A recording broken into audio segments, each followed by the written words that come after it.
Attendees are in listen-only mode. Good afternoon, everyone. Good evening to some. I would like to welcome you to the National Fragile X Foundation's webinar on Individualized Education Programs with Dr. Vicki Sudhalter. I'm Jane Dixon Weber, the Director of Education and Support Services here at the Foundation. Before I introduce our speaker, I have a couple housekeeping issues. Dr. Sudhalter is going to give a short presentation and then she'll take questions. Please use the chat box on the side for your questions and use the chat box if you have any problems. Also, when you look at the side there is an item called handouts. You want to click on that and then click on the link so you can look through the information that Dr. Sudhalter has provided. She's not going to go through each slide, but it's for your information to base your questions from. Now, I would like to introduce Dr. Sudhalter. She has worked with individuals with Fragile X syndrome for over 30 years. Until her retirement, and I put that in quotes, Dr. Sudhalter was the head of the Clinical Psycholinguistics Laboratory at the Jervis Clinic, located within the New York State Institute for Basic Research in Developmental Disabilities. Dr. Sudhalter performed psychological, neuropsychological, and educational evaluations on people with Fragile X syndrome at the request of parents and school systems. She also performs school observations and delivers in-service and day-long conferences to schools on Fragile X syndrome. She has presented at many of the international conferences and has also authored a chapter on IEPs. Welcome, Vicki. Thank you very much. I first would like to thank the Foundation for inviting me to give this webinar, and to all of you who are listening.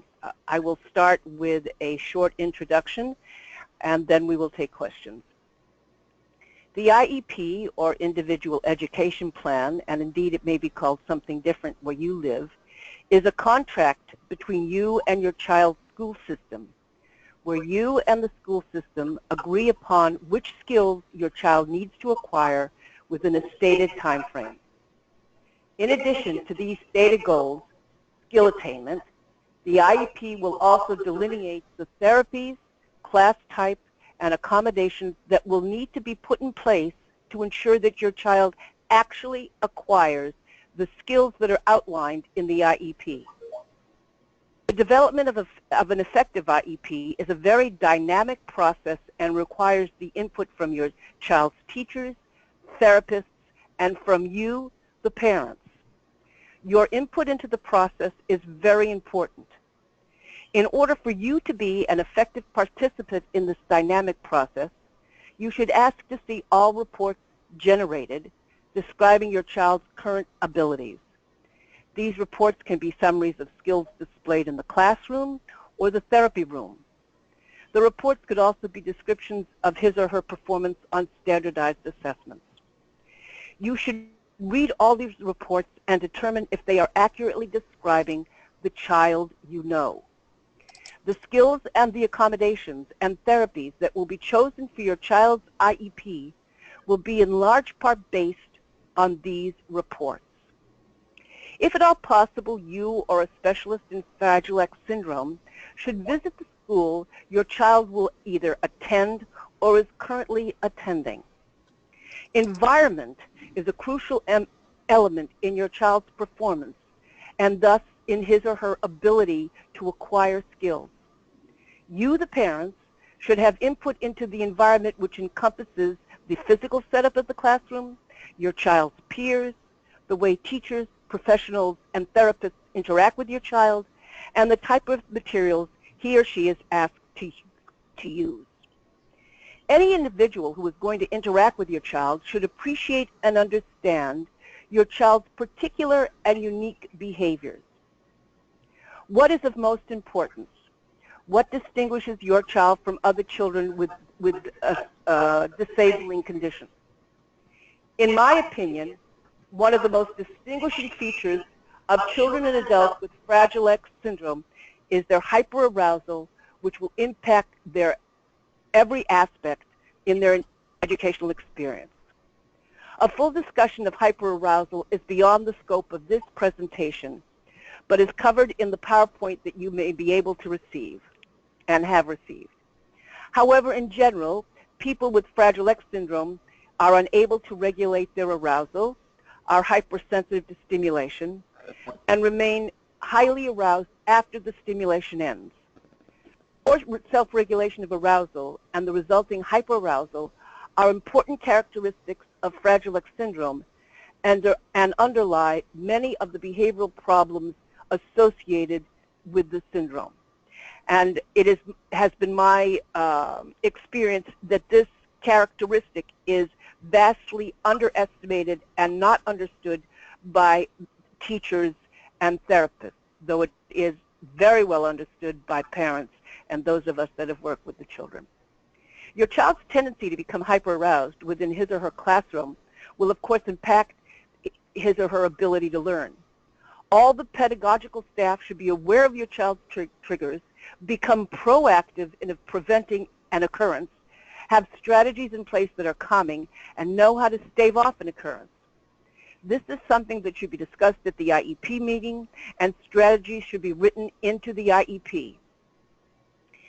These strategies are crucial so that your child can learn. And again, your IEP is a document which talks about the skills your child is going to learn and what has to be put in place so your child can actually learn.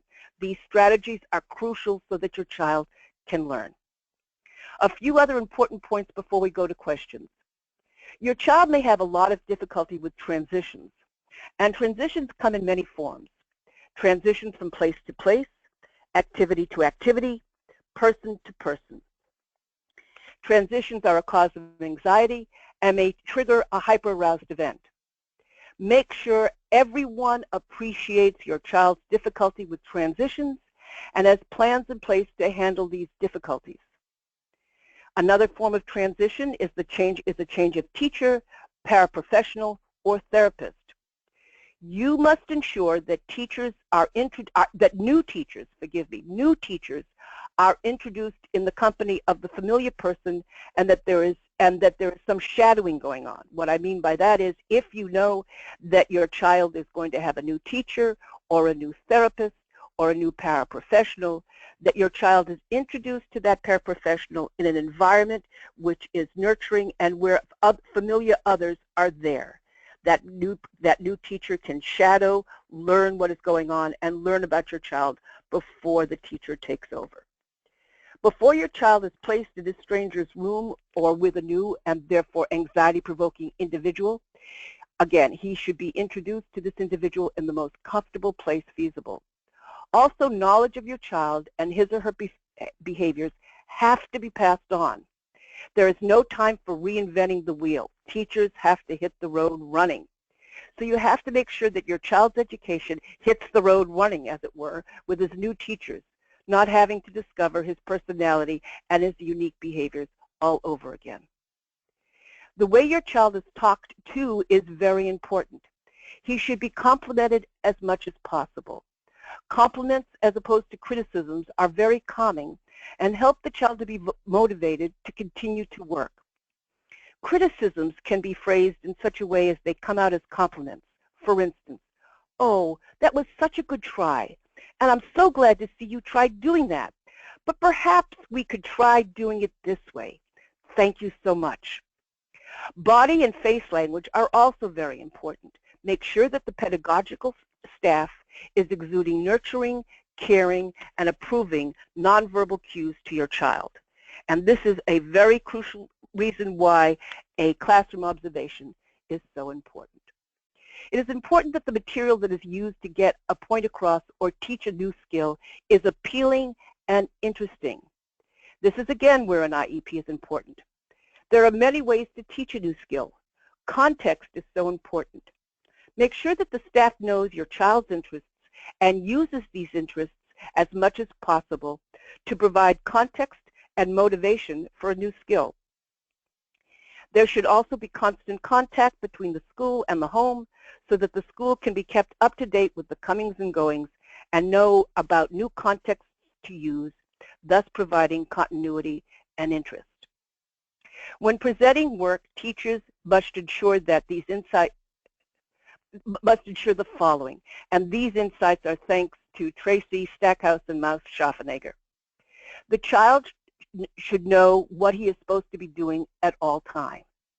The child should know how, the child or adult, this is the individual, the child knows how long the task will last. The child knows or knows how he will know when he has completed the task, so he will know that he's finished what he's had to do, and the child knows what he's supposed to do next. These 4 steps are crucially important when presenting a task to a child and asking a child to work. Okay, I think that's enough of an introduction. I can take questions now. Hello? Hi. So this is Jane. So, I just let everyone know who's on the call that you can send me a question now when you're ready, or if you have one. But in the meantime, could you go into maybe a little more idea on transitions? And I mean, I know everything from when the child, like you said, I mean, changing grades to, but maybe tackle some of what I hear a lot is kids having a hard time going into the school building. Yes. And can they write things like that on the IEP? Yes. Again, the IEP is a document that is written to delineate the types of skills that a kid is going to learn, or as we get older, it's called different things, and all of those therapies and accommodations that need to be put in place to help the child learn. Well, if the kid cannot get into the classroom, clearly he's not learning. So there have to be strategies put in place to help the child, both if there's busing, to get on and off the bus, and to get from the bus into the classroom. These are major transitions, and the individual strategies to help the child go through this will have to be figured out. Many times what happens is a picture schedule can be very, very useful to let the child know exactly what is going on, so he can or she can know that this is what he does at this point, this is what he does at another point. Some other strategies are to be paired with somebody that he likes and that can help him, and they can be put into a conversation, and he may not even notice that he's transitioning between the bus and the school. You would have to have, in many cases I've seen loved paraprofessionals, loved therapists meeting the child at the bus with something that he's interested in, and again, the child barely notices that he's transitioning. Somebody is there to greet him that he likes, and he's welcomed off the bus and into the classroom. So yes, it is crucially important that people being the writers of the IEP, appreciate the difficulty of transitions. There are other things that you can do. You can also, other strategies are you give the child something. Kids with Fragile X love to be helpful, love to be complimented. So you can hand the child something and say, please give this to the teacher when you get off the bus. They will, this is something they want, this is something they will like. So the child can hold on to it, and when he gets off the bus, he hands it to the teacher, but the teacher, meanwhile, is in the classroom, and of course the teacher will have to be very happy. So carrying something from one place to another, being greeted by somebody that he's familiar with and that he's happy to see, being buddied up with a friendly peer, having visual schedules are just some of the strategies that have been successful with many children that have transition issues. Okay, thank you. Those are all great ideas.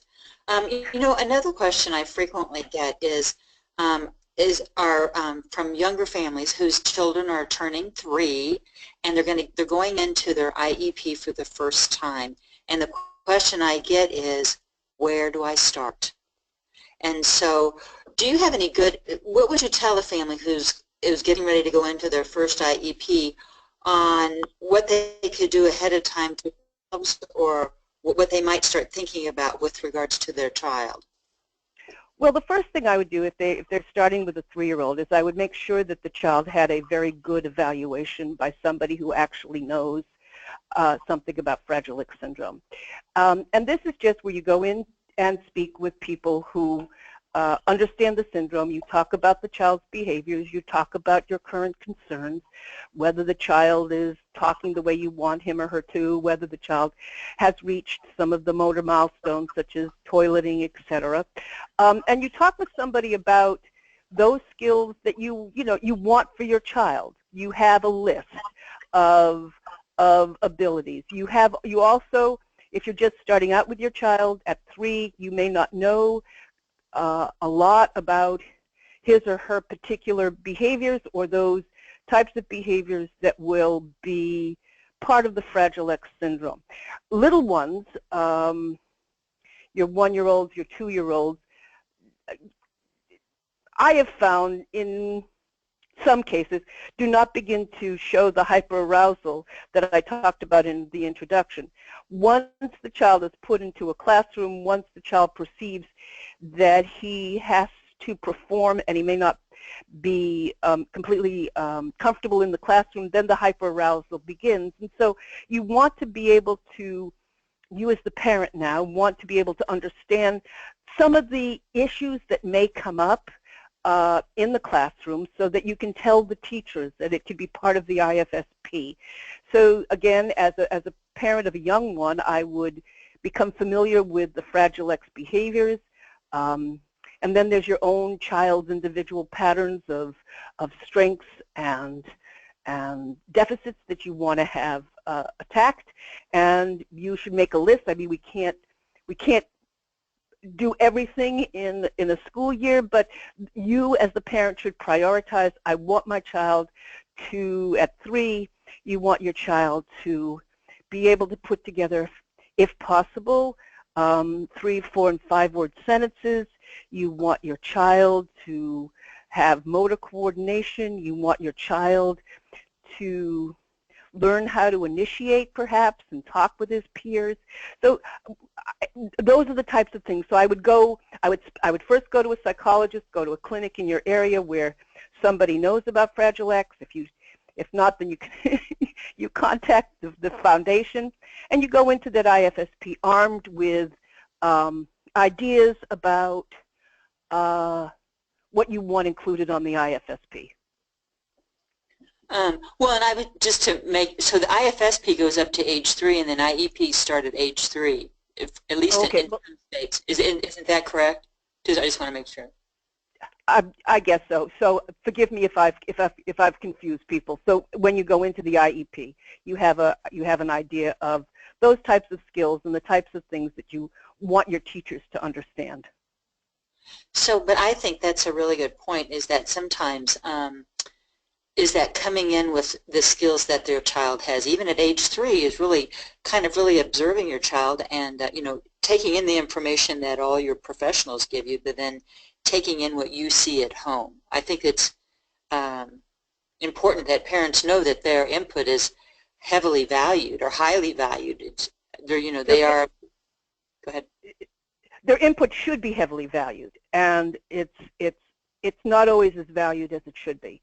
And so you want to make sure that the parent does have an equal voice at the IEP along with the therapists and the teachers.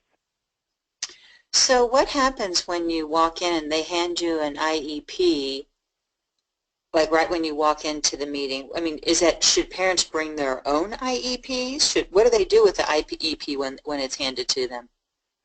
Well, what should happen is, and what I encourage my parents to do, is to ask for the reports and ask for whatever skill set people are thinking that your child is going to learn before you go to the IEP.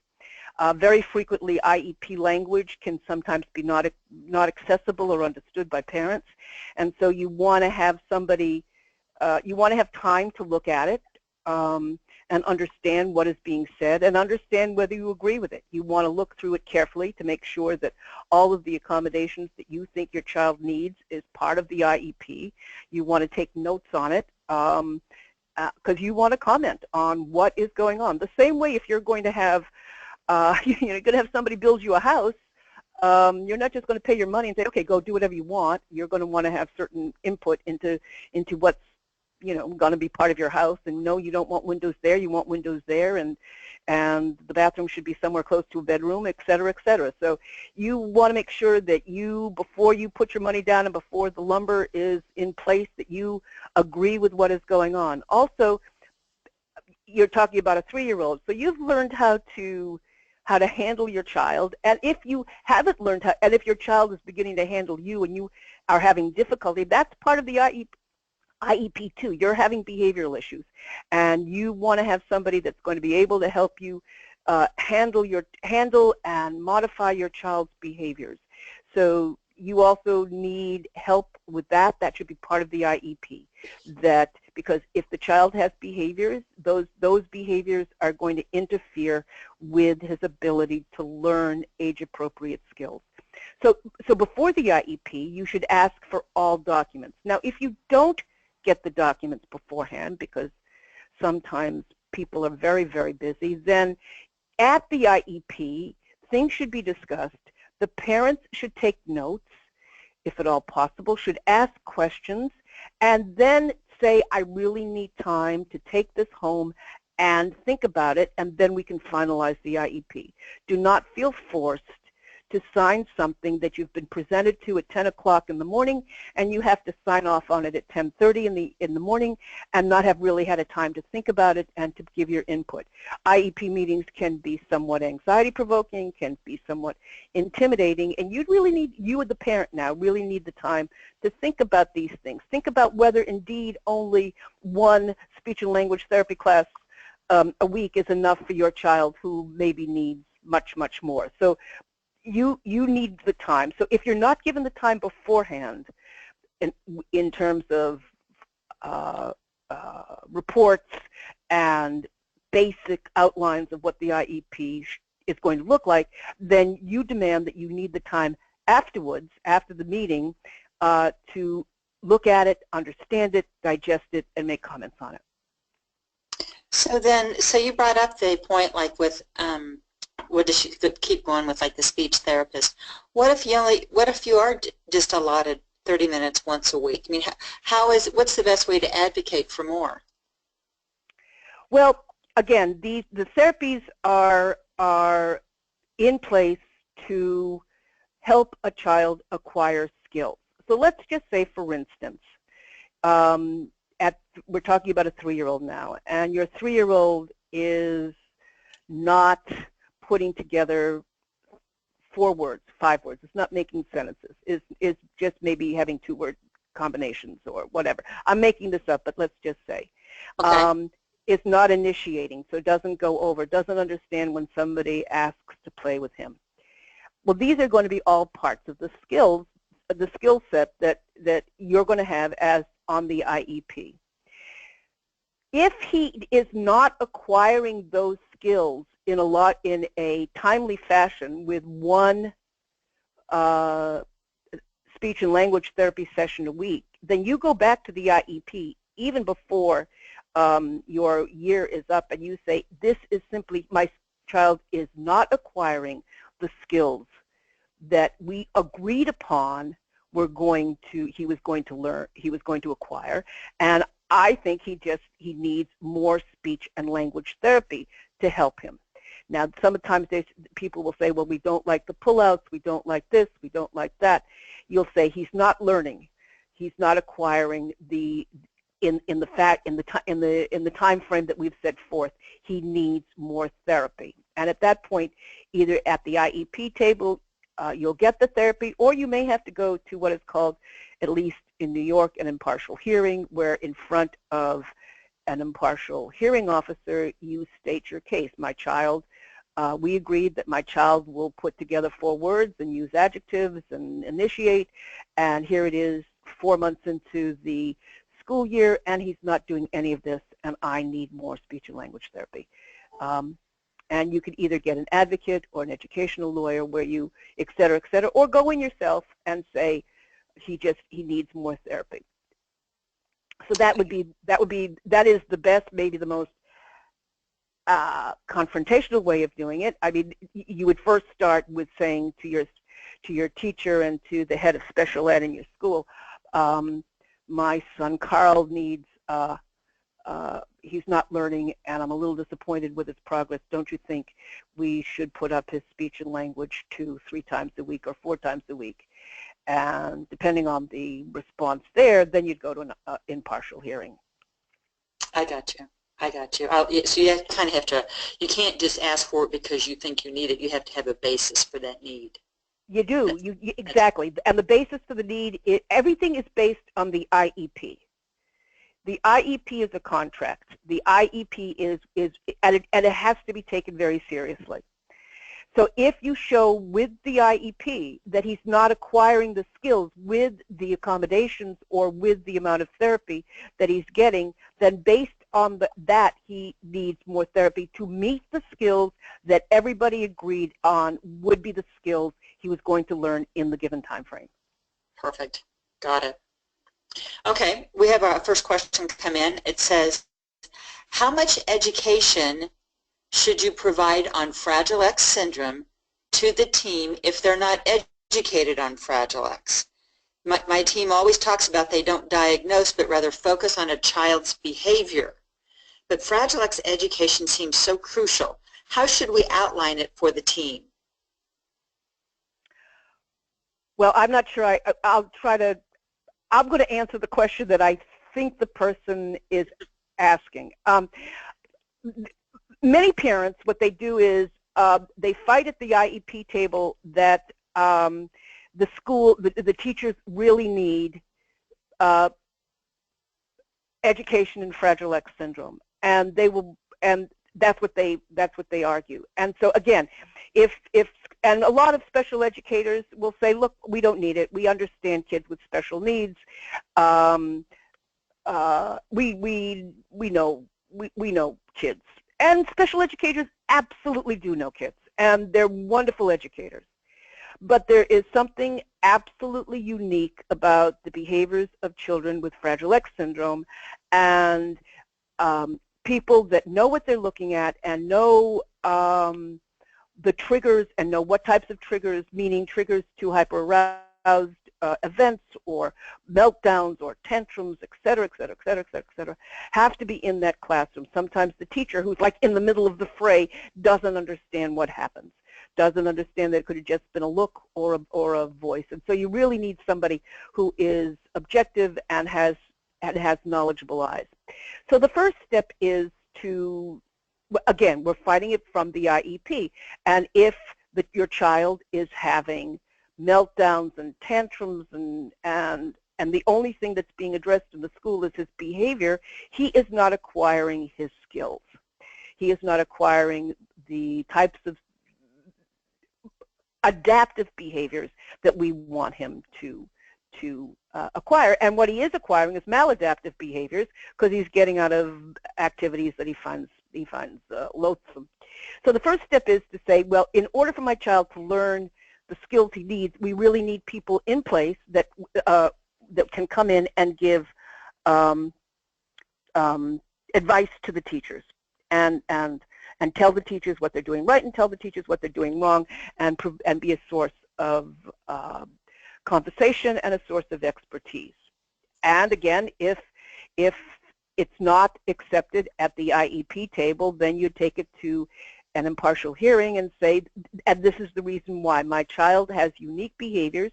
If my child is, if the child is having tantrums or et cetera, then your argument is, look, my kid is having these tantrums, my kid is having these meltdowns, and he's not learning.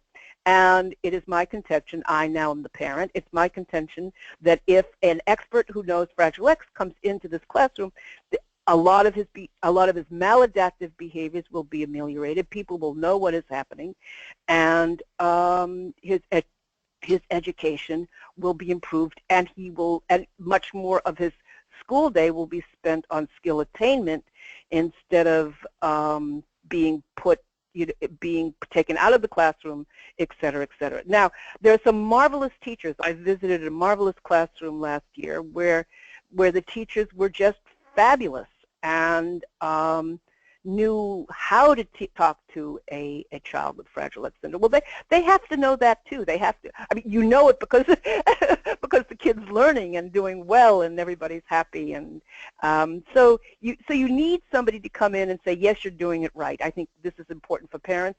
And you also need somebody who can say you're doing a lot of it right, but here's some things you could do that's different. So I would argue for it at the IEP table for all those reasons, and then I would go to an impartial hearing. I've had parents win experts coming in at impartial hearings. There's also, of course, the foundation put out a tremendous number of wonderful documents, so people can do that, but you're asking a very overworked and very tired teacher to read stuff, which is not so terrible, but I'm not sure it always happens.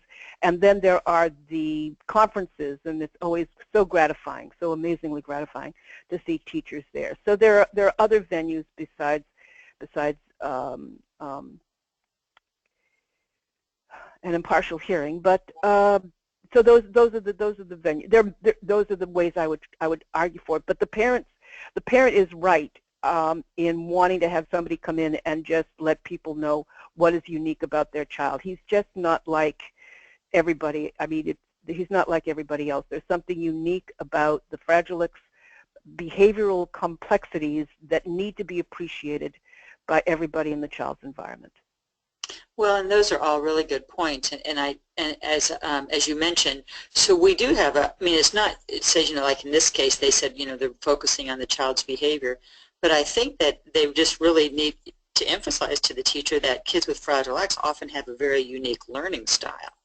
Yep. And, we do have an article on that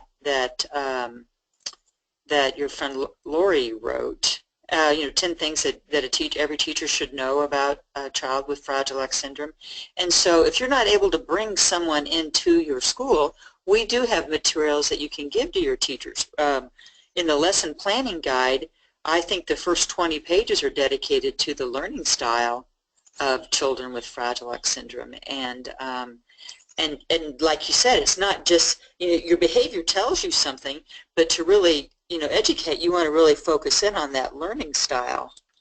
Yeah. Okay. We're going to switch gears just briefly. So this woman has a 2-year-old son who is a premutation carrier, but he has many of the developmental delays associated with someone with a full mutation. Now he's only 2 years old, premutation carrier, and he has OT, PT, and speech, and so the question is, what suggestions do you have for getting people at the school to take my concerns more seriously, since he's only considered a carrier? They tend to group him with unaffected carriers rather than affected full mutation. It's kind of a tricky one. It is kind of a tricky one. I mean, I guess the question would be, has he had an assessment? And so don't look at his diagnosis, look at the presentation of the child. And if the child has difficulties, I mean, so we have expectations of what a 2-year-old is going to be able to attain and what he looks like. And if your 2-year-old, even though he's a premutation, is not meeting his linguistic, motor, social, etc. milestones, that's the basis on which you have your concerns, and there could be other conditions that your child is experiencing. So I mean, he's getting his services based on his deficits, I would assume. I guess, is he getting services based on his deficits, or what is he getting services based on? Well, let's see if she answers. I'm going to assume that it's probably based, I mean, it's kind of like what you said, though. I mean, even an IEP, yeah. Whereas autism can sometimes get you additional services, they look at the child's needs. Exactly. And not the diagnosis. I mean, we don't know the diagnosis or the etiology, I'm sorry, the etiology of probably at least 50 to 75% of the kids. We look at the behaviors that they're producing and whether they're meeting the standards of their chronological age. So that's the basis on which an IEP is written. Now, clearly understanding diagnosis and or etiology is important to understand the method with which you teach the child. Now, you, Jane, were fabulous in saying, yes, of course, we need to appreciate the learning styles. I was sort of only talking about hyperarousal, which seems to be my bugaboo. But clearly you want to know the learning styles of the child and the learning abilities of children with Fragile X and what's the best way to teach them. The same way you want to do that with a child with Fragile X syndrome and with autism and other known diagnoses and known etiologies. However, it's not all based on that, and again, we don't know the etiology or the diagnosis. I mean, so that we have learning disabled, we have this, we have that, and without knowledge of the cause or giving it a particularly narrowed framework, and so you write your IEP based on that, or your IFSP at the age of 2 based on that. Right. And so she added a little more information that I'm not quite sure, but it looks like, so the carrier status is not enough to get an IEP without another diagnosis.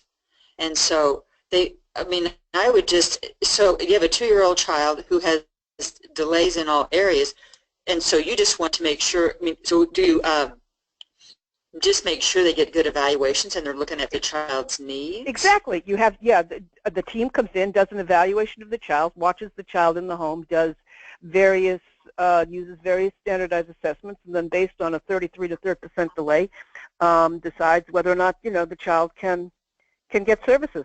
Exactly. Okay. So yes. Well, I know I've also, go ahead. I'm done. Go ahead. I didn't lose you, did I?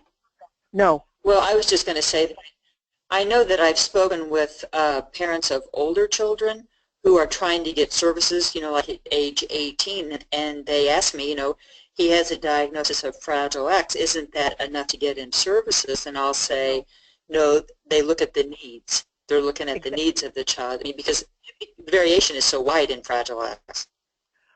Absolutely, and at least I'm sure it's the same way across the country, we need to reevaluate the child a lot, proving that the child has delays.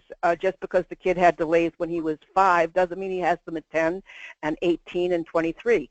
So the parent has got to get used to the fact that to get into various systems along the way, even though you think you've established your child's functioning levels, it has to be reestablished on a fairly regular basis. And just saying a child has Fragile X syndrome is not enough. You need to have, the minimum is an IQ test and a Vineland, and if the child were able to,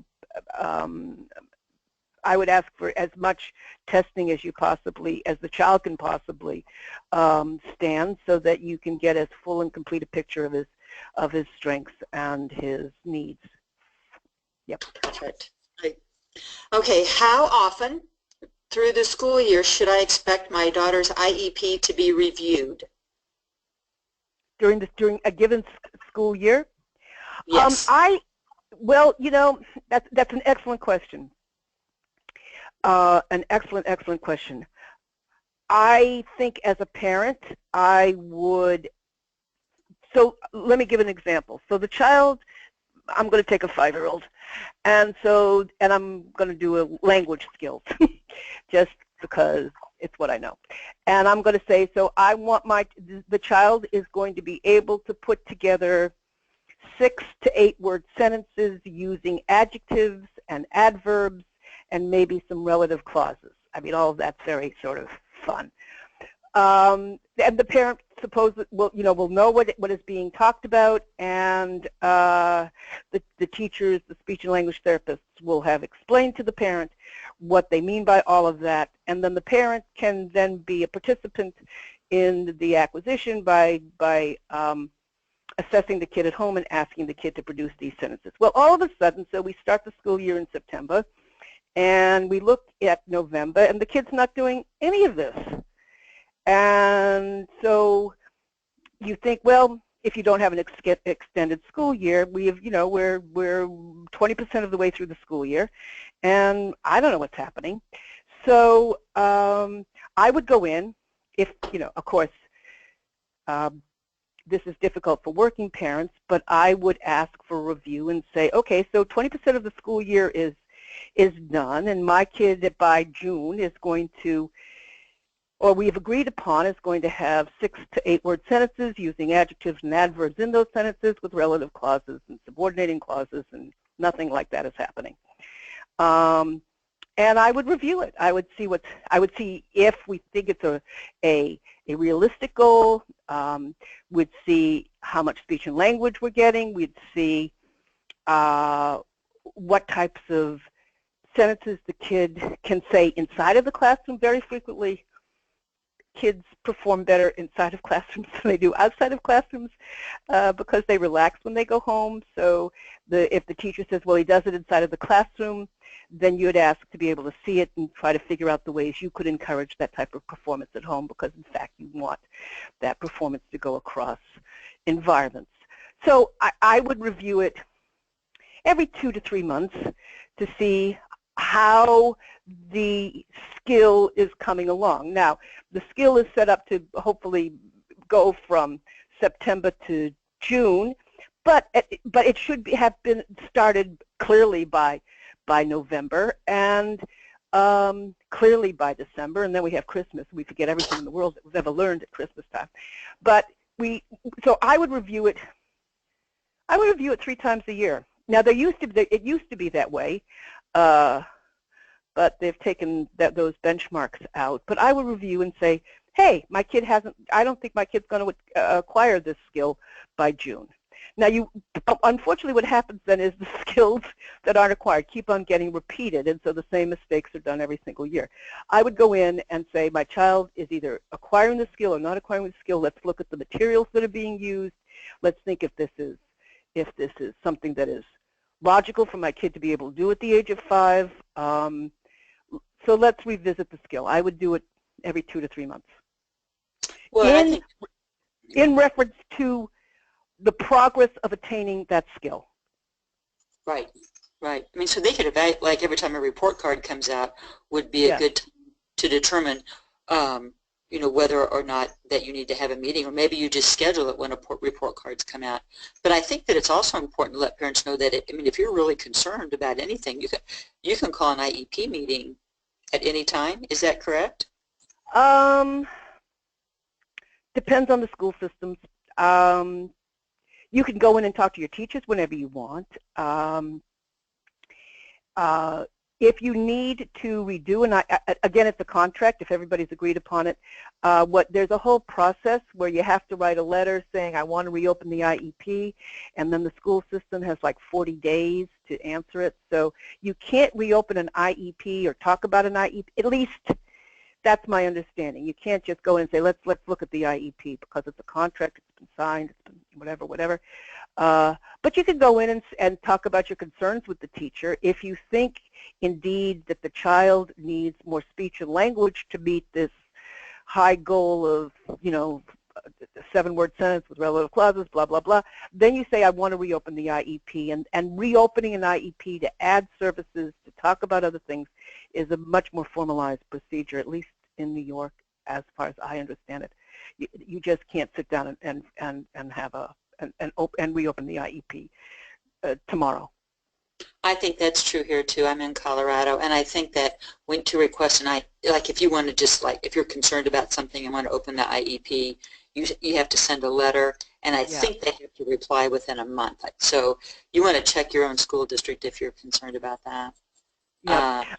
Let parents know that there's a wonderful thing out there called the Rights Law, which talks about all of the rights that parents have when it comes to the IEP. You know what? I will put that too. I'm going to post this up here. If I can figure out a place, I'll put it on the comments. Yeah. it's a wonderful document, and it's been phenomenally useful to parents to just let them know. And it also gives procedures about how to do everything. So very unfortunately what happens is, and again, teachers are very busy and et cetera, et cetera. However, there are procedures that have to be followed for the IEP, and it has to be handled within a timely fashion. If it's not handled within a timely fashion, the parents' rights have been violated, and then lots of other interesting things can happen as a result of that, which is a discussion for a whole other webinar. Right. I know that. Yes, that's very true. Okay, we have another question about using peer models. How do I go about getting my child some neurotypical peer models if he is in an autism classroom? Do all kids with Fragile X thrive off peer models, and can these models be adults, or can they be his age peers? Another excellent question. Well, in my experience, I think probably 99.8% of the children that I've come in contact with, the kid thrives with peer models, regardless of their diagnosis. Now, there are some children who have some profound disabilities and are profoundly autistic, where peer modeling may not be the best. But I would assume, since the parent is asking about peer models, that her child, it is her opinion that peer modeling will be great. Again, it depends on individuals, but it's been my experience that for most children that I've come across, an age-matched peer is better, because it's somebody that they can identify with. It's their same size. The other child is more comfortable with somebody that's, looks like them, same size, et cetera, et cetera. However, there have been kids that love older people and model tremendously after the older. Wouldn't be necessarily a peer model, it would be a model. So you have kids sitting in the 4th grade, and down come kids from the 10th grade, and I've had children with Fragile X syndrome that have loved those children, and they've formed phenomenal bonds, and those kids have just worked with the child, for years and years and years, gone off to college, come back. It's been a beautiful relationship. So it really depends on your child.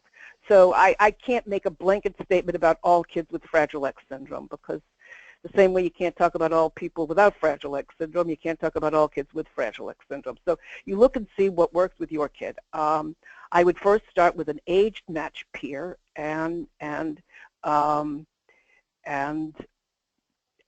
see how it works.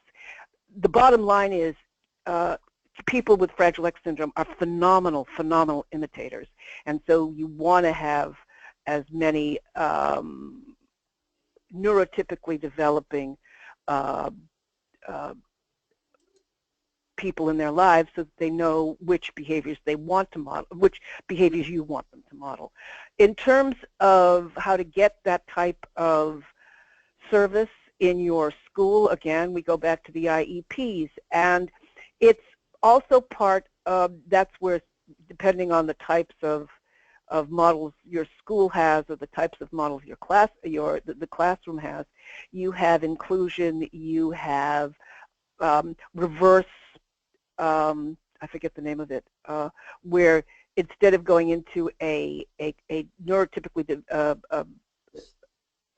developing classroom, the kids come into the kids' classroom. That helps with transitions. You ask for that, and again, it's understanding the learning styles of the kids with Fragile X syndrome, which is where they benefit tremendously from looking and imitating and seeing the kids. So you want these behaviors to be taught. You want the child to learn these types of behaviors out of a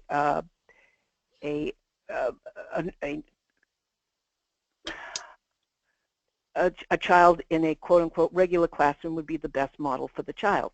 You work that in. You see how often the child can get that. Sometimes the kids are put into quote-unquote regular classrooms or included in classrooms such as music, gym, etc., art. These are very difficult classrooms for kids with Fragile X syndrome because A, the gym is usually a very loud and noisy place. B, the art classroom requires fine motor, which is usually very difficult for kids. And C, the music classroom, again, is also loud and noisy. And so these are the non-academic classrooms where sometimes we see the kids included, and I find those classrooms to be very difficult for kids with Fragile X. Some kids love it. Some kids love it. Other kids go, why am I here? This is noisy and loud, and I don't like the reverberation in the gym, and I can't hold that crayon and do the pictures that my friends are doing, and who's singing? I can't. I don't like this. Although sometimes music is good. So you want to pick and choose. You want to make sure you think about the types of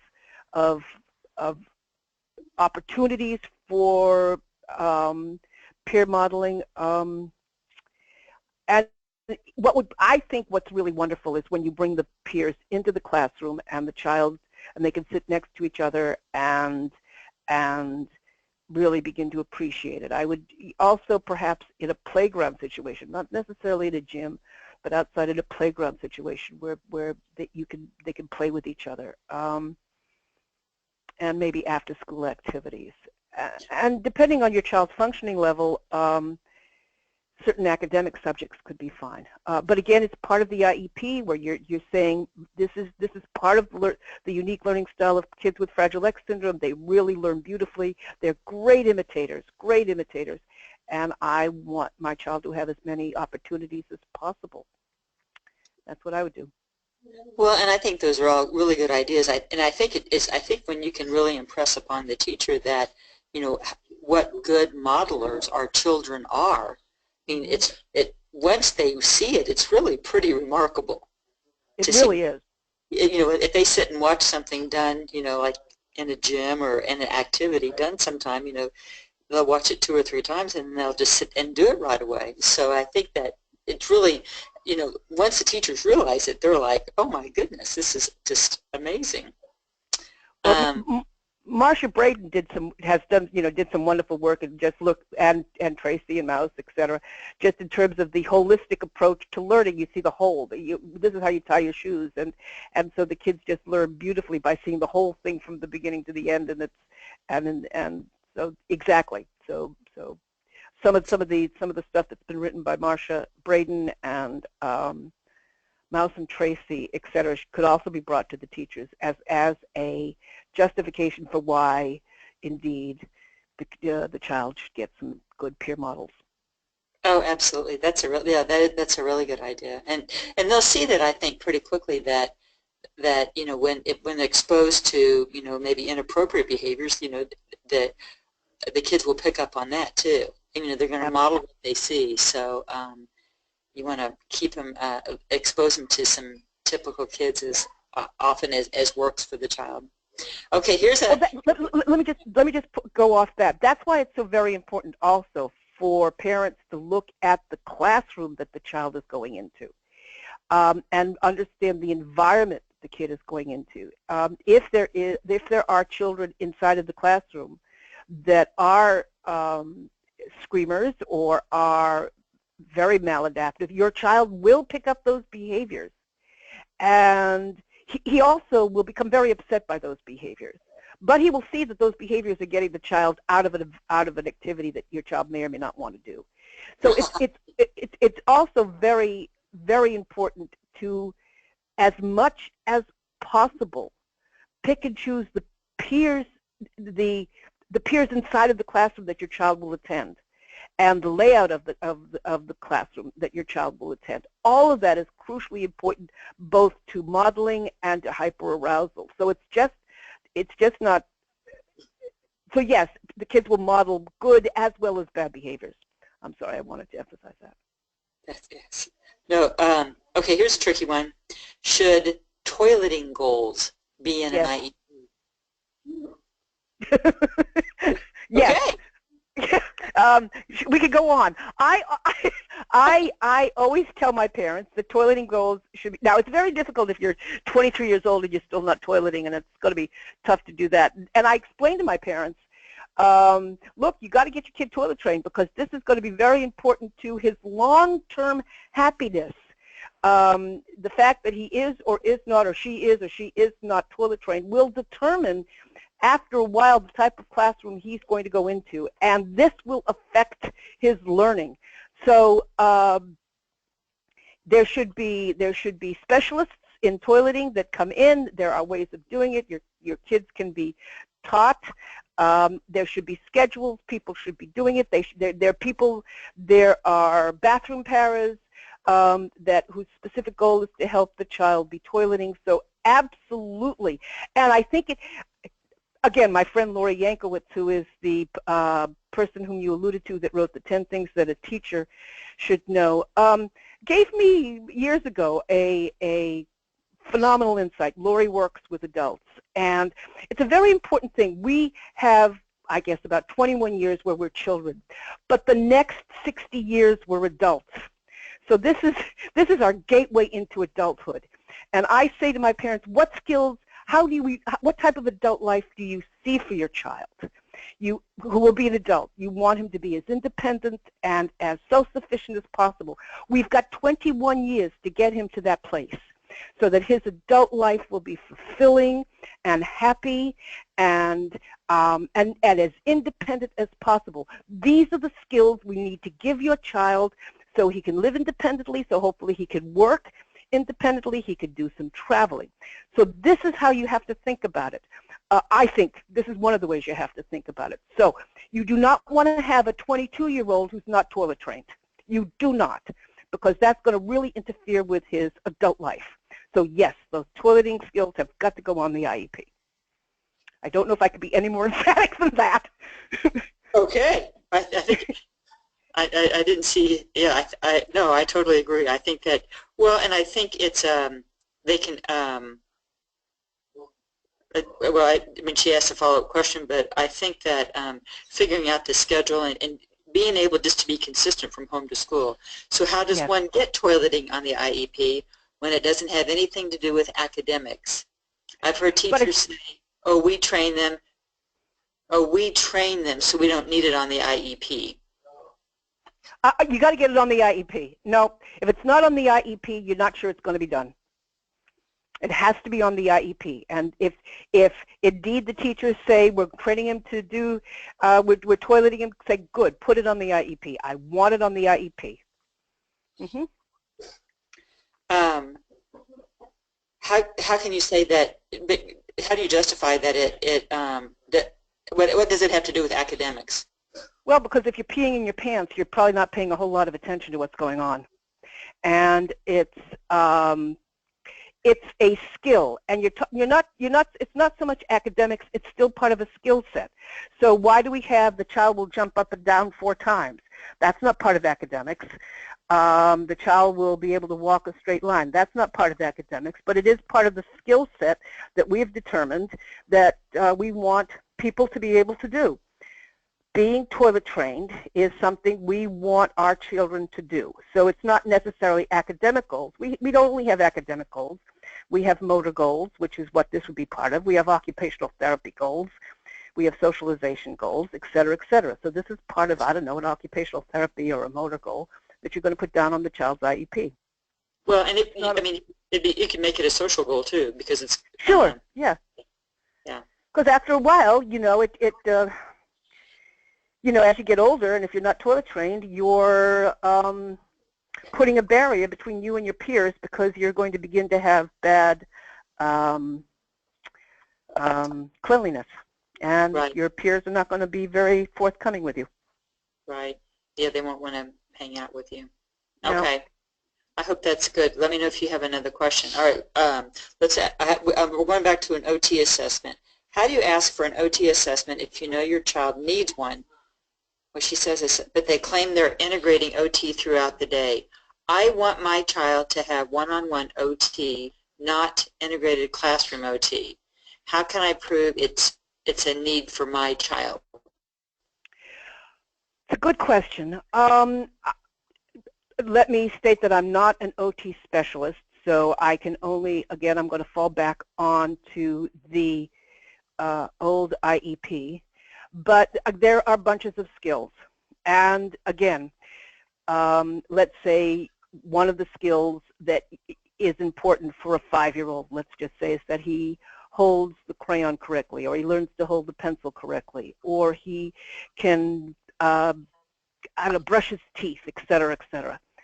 I'm just sort of making these up as I go along. So these would be these are IEP goals. But again, let's say we're starting in September. By October, he's not able to do this. Then what you need to do is very quickly reopen the IEP. This is where you'd reopen the IEP because you want to change the parts where it says the therapies or the accommodations or whatever it says on your IEP that are going to be put into place. So what you want to do is you want to reopen the IEP with the argument, my kid isn't learning in this situation. He needs a one-on-one occupational therapist in order to learn the goals he's stated he's going to learn. Now, this is also where you, the parent, have to be very vigilant. You've got to make sure that you understand and agree with the goals that are being written and put down the goals you want your child to learn. So sometimes one way that can be hedged is people do not put down the teachers, the people that create the IEP, do not put down all of the goals that the parent may want to have put down. The parent says, I want my child to do A, B, C, and D. You just want my kid to do E. I need for him to do A, B, C, and D. If the child does not acquire those goals in the stated amount of time, you reopen the IEP. You argue that he's not learning the goals with the amount of therapy that he's getting, that having in-class occupational therapy is simply not enough. He needs to be put into, to have one-on-one occupational therapy with somebody who actually knows about Fragile X. An occupational therapist who has an understanding of Fragile X will be crucial to your child's development, and this is the way I would argue very much. Again, you look and see how much your child is acquiring based on the goals that you've had input into that are on his IEP. If he's not learning them, if he's not acquiring them, then you reopen the IEP with those official letters, et cetera, that you will learn how to do coming out of rights law or et cetera. There also, I have a chapter that I'll try to make available to the conference, to the foundation, that will be able to maybe spell out some of the more legalistic ways of doing IEPs. But you reopen it, you say it's not working, I need to have individual occupational therapy. And again, if it's not given, then you find yourself at an impartial hearing. Okay. Well, and I think that, like you said, I mean, while this question was specifically about OT and how to get more services, it applies to any of the goals and objectives on your IEP. If they're not making progress, then you want to call a meeting and figure out what you need to do to make progress on that goal. What kind of changes need to be made, either materials or teacher time or something. Okay. And this is where the review of the goals is very important, because sometimes when you look at the goals, you say, my kid can do that. I don't need that as a goal. He does that. So you really want to look at the goals and understand if you agree with the goals and what other goals you want to have down, because that's going to be that's the basis on which you're going to get your therapies. That's the basis on which you're going to be able to judge the effectiveness of your classroom and your therapies and the teachers, et cetera, et cetera. So you need to be the parent need to have a very large voice in choosing the goals. I mean, clearly the educators will be able to have a huge voice also, but you have to review what is being asked of your child and the goals, and if you agree. And you also have to agree with the description of your child's present performance. Okay, and now I'm finished now. Okay, yeah, but no, I mean, those are all, I mean, I know we'll have to have you on again to talk about this more, but so here's another question that we haven't touched, well, that I hear a lot about, and it's about school-home communication. Yeah. How can we ensure that there's a lot of schools who don't do it, Some families have kids who are nonverbal, so they have no idea what their child does during the day. They get very little information from the school. How could they get that, how can they make sure they get something like that on their IEP so they find out a little bit about what's going on during the day? Well, they have it written on. There's so much communication now that goes on in schools, between emails and texting and tweets. I mean, I'm so old that I remember when notebooks went back and forth between the parent and the teacher. So the parent would write down stuff. My kid had a good night, and the teacher wrote down, your kid had a great day, et cetera, et cetera. There are several ways you can do it. I mean, again, teachers work very hard, and they have a very busy day. And so sometimes at the end of the day, and I was a teacher, and I remember when I got finished with my classroom, I was about ready for God only knows. And then you were faced with a night of correcting papers and doing lesson plans. So it's not like teachers have it, that they at 2:45 or whenever your school day's over, that the rest of the night is clear sailing. Oh, no, no, no. So I mean, there are various ways you can do it as a parent. You could make out a checklist with the help of a psychologist or whoever is evaluating your child, where you could just make just a checklist for the teacher and the therapist. How did my kid do, and et cetera, et cetera. And if the teacher can do it, very quickly, put a comment or two. That may be one thing. I've helped parents create checklists for teachers. Sometimes a very quick email communication back and forth, or a text back and forth, is also can also be very, very helpful. You want to make it as user-friendly as possible for the teacher. Again, she or he is exhausted at the end of the day and has a full night's worth of work to do. So, but it is very important that there is communication back and forth, because you, the parent, and you, the whole network of people that are interacting with your child, need to know what your kid can do. We need to hold the kid responsible. I remember my baby sister, she'd come home and say, what did you do at school today? She said nothing.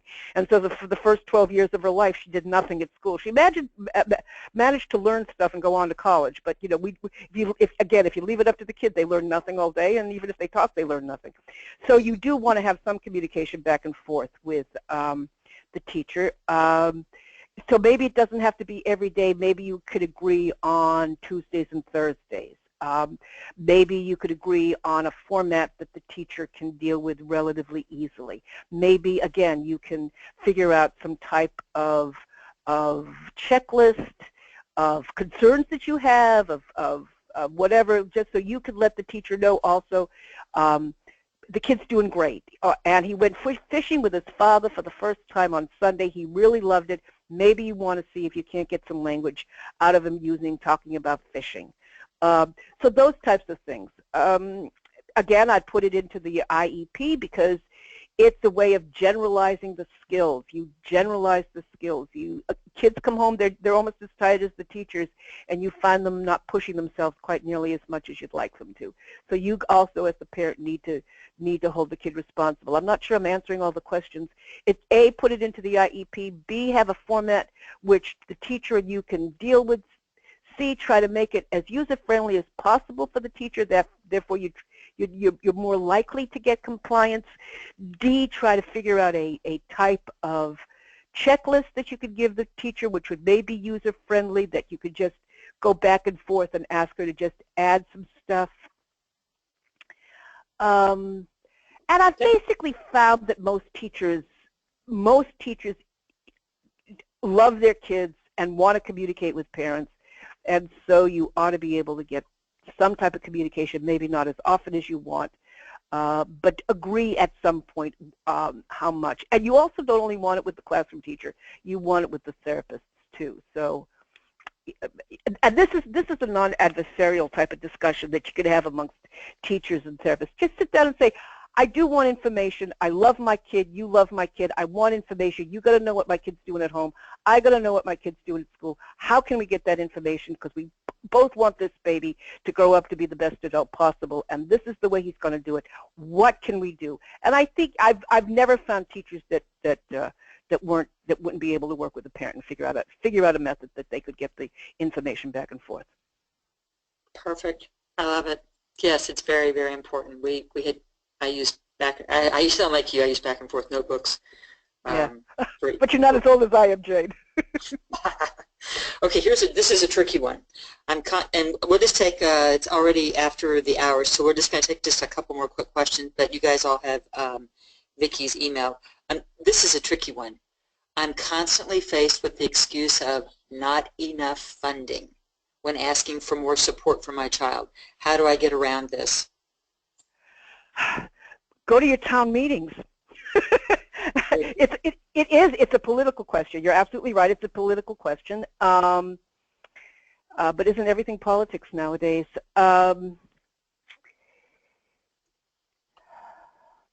Well,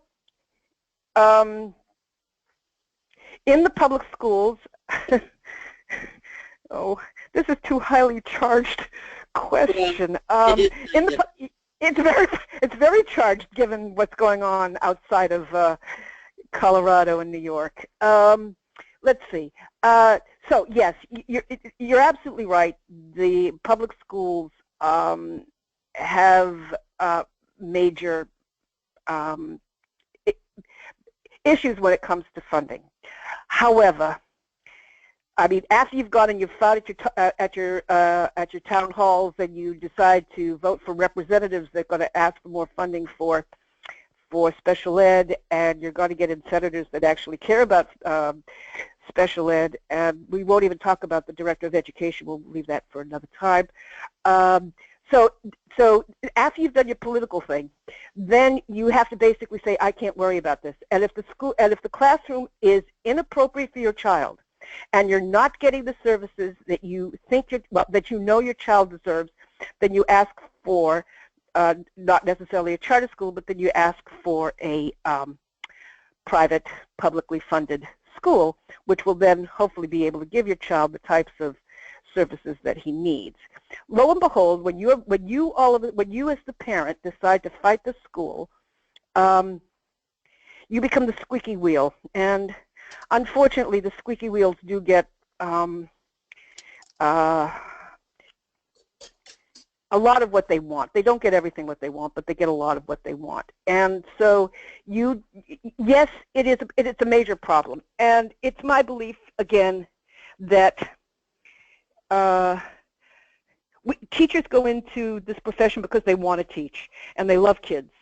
And they want to do the best they can. And it is people at other levels that are making decisions for them. There have been teachers, I'm sure, of some of the people that are on the phone now who have said to the parent, listen, we can't do what we want. This is what I want you to do. You've got to do other things. We're not doing, we just can't give your kid the types of things he needs. At that point, you go and you fight and you get yourself into another classroom. But first you threaten. Nicely. You say, I'm sorry. There's also mechanisms in New York. I don't know if they have it all over. It's called RFAs. So let's say, for instance, you have an overworked, underpaid speech and language therapist that is working in 3 schools, and you say, well, my kid needs, not just one speech and language class, but he needs 3 or 4 a week.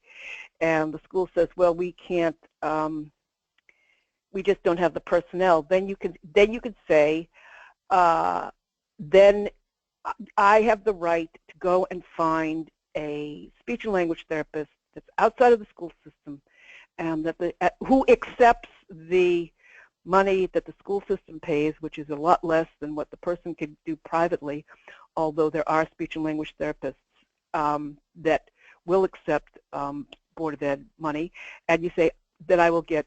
Then you ask that it be put on the IEP. So it's not an excuse that they don't have the personnel. It's the fact that, indeed, you can find the personnel outside of private providers. So you've got a bunch of options. First, you probably would like to start non-adversarially, and then you work you raise the bar each and every time if you find you're not getting what you want. Yes, funding is an issue. You do have to become a squeaky wheel, and I'm sure you'd find yourself go over to a richer district, a richer school district, you find the kids are getting everything they want or everything they need. So you gotta say it's unconstitutional. My kid is being cheated. But that's a very tricky question, and it's basically done at the political level. But then you have to scream at the local level. Well, and I'm just. I don't know if I answered.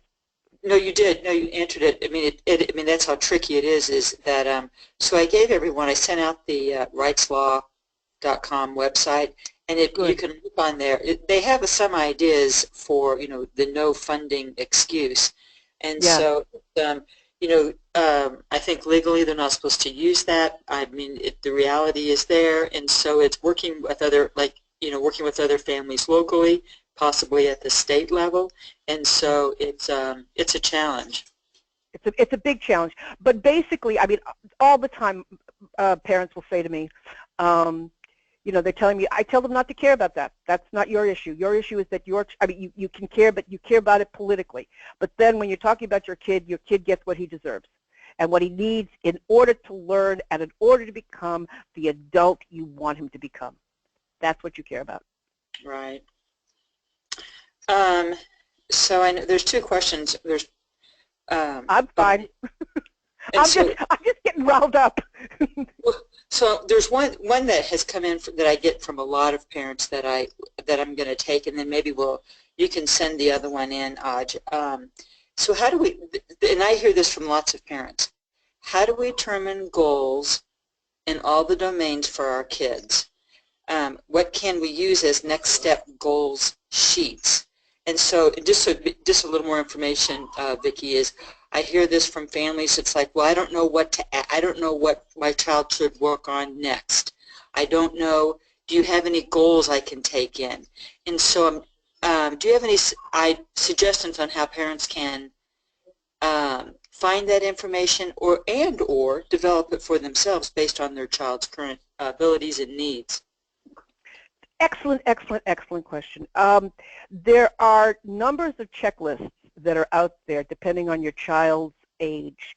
And also, if you find yourself, now this is not necessarily a psychologist that knows about Fragile X syndrome, but a developmental pediatrician, a developmental psychologist that just knows about development, and you can sit down with that person and talk to them. There is there's the Vineland, the Vineland, that sort of puts goals or puts skills in a chronological format, and you can see where your kid stacks up given his age and given what he can do, and then you can say, gee, yeah, I'd like my kid to work on those skills. I never thought about those. But there are bunches of developmental I'd read a good developmental psychology book. I mean, that's ridiculous. I take that back. You could Google development. Go up and Google development and see, according to age, what is expected at 2, 3, 4, 5, 6, 7, 8, etc. You get the idea, and see where your kid falls in those how he falls. You can write me and we can talk about it. There are people that can, I would talk with you and say, where is your kid? And say, these are the things that your kid should be working on given his developmental level and given his chronological age, which are two factors. But there are very good, the developmental pediatrician is basically a doctor who's wonderful, an MD. But I'd also speak with somebody who actually has studied skill attainment, which would be the developmental psychologist. And again, I would Google just development and see what comes up and just follow the links. Go to your library, get a good book on development, and check to see what is the normal or the logical course in language development. So you've got a 3-year-old, he's not saying any words. He's got to make some sounds. He's got to put the sounds together. He's got to formulate his words. Then he's got to put 2 words together. There's some wonderful, very user-friendly books out there on speech and language development and on language therapy, again, and on cognitive development. And so you say, yeah, my kid can do that, but he can't do that. So So there are books out there. There are checklists out there. There are people that would be more than willing to talk to you. So that's what but I would start, go into Amazon. By the way, I'm not Kellyanne Conway. I'm not making any money from Amazon, and just look at books that say look up development, and just see if any of the books hit your fancy, and read them, and that's what I would do, just so you also have a handle on what to expect and how to what comes next. So those are some of the ideas I would use. Okay. Would you? I have one more question, and how about if and then that'll be our last one. And then if anyone else has any more questions, they can email you or they can email me. And if you send me an email, I'll send you all the links I have to all the education information I have on our website for you to forward to people. And I know a couple of people have already sent me their emails. So, okay, one last question about augmentative communication. Should I request augmentative technology if my son is making slow progress with expressive language? And well, actually, she's got 3 sentences. And should they use the device? Should the use of the device be on the IEP? And okay. Oh, well, yes. let's start there, and then the other one is. Does the school have to accept outside evaluations? So that's kind of a separate, it's a separate question. But let's go back to the augmentative device. If he's making slow progress with expressive language, should I ask him to do an evaluation, and should I put that on the IEP?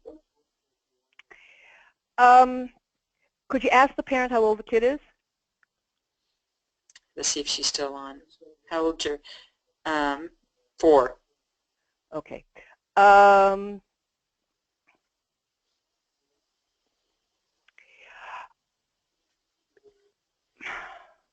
are you thinking at 4 that you want to see, that you want to wait and see? It's too young, or you know, it's very difficult just to make generalizations based on age and the fact that the kid has Fragile X syndrome.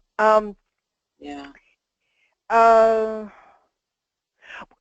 would prefer to answer. I don't care if the mother would just give me a call. I would prefer to handle it, because there are more questions I need to ask about the child than to be able to give a blanket answer. I have absolutely no problem speaking with the parent on the phone or through email to be able to.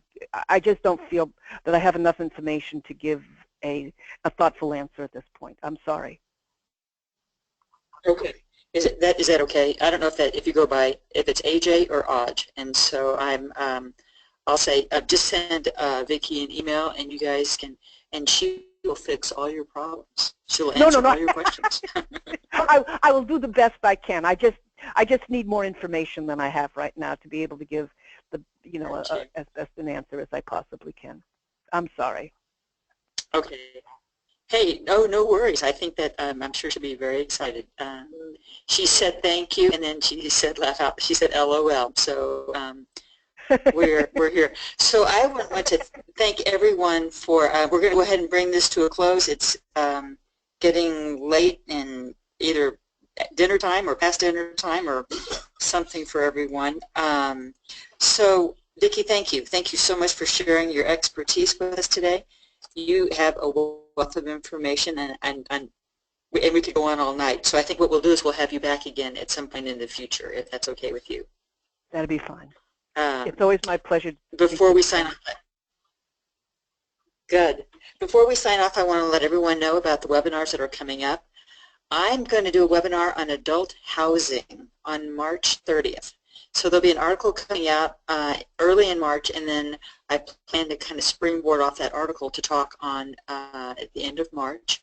And then Dr. Elizabeth Berry-Kravitz is going to do a webinar on toileting on April 11th. So we're still working on the times. They will probably be afternoon webinars, but watch your emails for additional information on registration and the times of the webinars. And these webinars, if you're registered everyone who's registered for these will get a recording of this, and it will also be on YouTube in the next week or so. So, Vicki, thank you. Thank you for everything. I'm so appreciative of all you provided for us today, and I look forward to seeing you in the very near future. Absolutely. We're going to see each other in a little over a week. And yes, we'll see you in Washington, D.C. So that's the way it is, February 16th, 2017. Everyone have a great day. Bye-bye. Good night. Good night.